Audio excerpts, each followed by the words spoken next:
بسم اللہ الرحمن الرحیم۔ رسول اللہ صلی اللہ علیہ وآلہ وسلم نے ارشاد فرمایا، جب سورج غروب ہو جائے یا جب تم شام کرو تو اپنے بچوں کو روک لیا کرو، کیونکہ اس وقت شیطان پھیل جاتے ہیں۔ لیکن جب رات کی ایک گھڑی گزر جائے تو ان بچوں کو چھوڑ دو اور دروازے بند کر لو اور اللہ کا نام لو، کیونکہ شیطان بند دروازہ نہیں کھولتا۔ اپنے مشکیزیں بند رکھو، ان پر اللہ کا نام لو۔ اپنے برتن ڈھانپ کر رکھو، ان پر اللہ کا نام لو۔ خواہ کوئی معمولی چیز ہی ان پر رکھو اور اپنے چراغ بجھا دیا کرو۔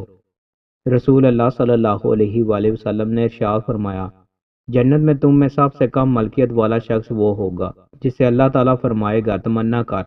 وہ تمنا کرے گا اور تمنا کرے گا تو وہ اس سے پوچھے گا، کیا تو نے تمنا کر لی؟ وہ کہے گا جی ہاں، تو اسے کہا جائے گا تمہارے لیے وہ ہے جو تو نے تمنا کی، اور جو تو نے تمنا کی اتنا اس کے ساتھ اور بھی۔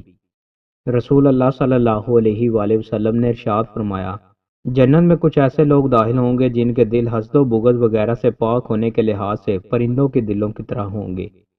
رسول اللہ صلی اللہ علیہ وآلہ وسلم نے ارشاد فرمایا، جنت والے اپنے اوپر بالا خانوں کے مکینوں کو اس طرح دیکھیں گے جس طرح تم مشرق یا مغرب کے افق میں چمکتے ہوئے ڈوبتے ستارے کو دیکھتے ہو، اور یہ تمہارے باہم مراتب میں فرق کی وجہ سے ہوگا۔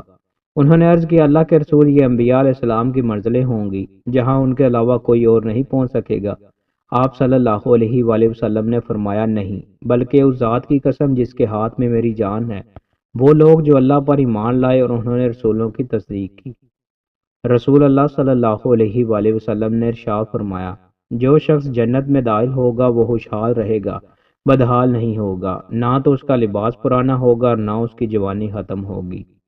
رسول اللہ صلی اللہ علیہ وآلہ وسلم نے ارشاد فرمایا، جنت میں 100 درجے ہیں اور ہر 2 درجوں کے درمیان اس قدر فاصلہ ہے جس قدر آسمان اور زمین کے درمیان ہے، اور فردوس سب سے اعلیٰ درجے کی جنت ہے۔ جنت کی چاروں نہریں وہیں سے جاری ہوتی ہیں اور اسی کے اوپر عرش ہے۔ جب تم اللہ سے سوال کرو تو اس سے فردوس کا سوال کرو جو کہ جنت کا اعلیٰ مقام ہے۔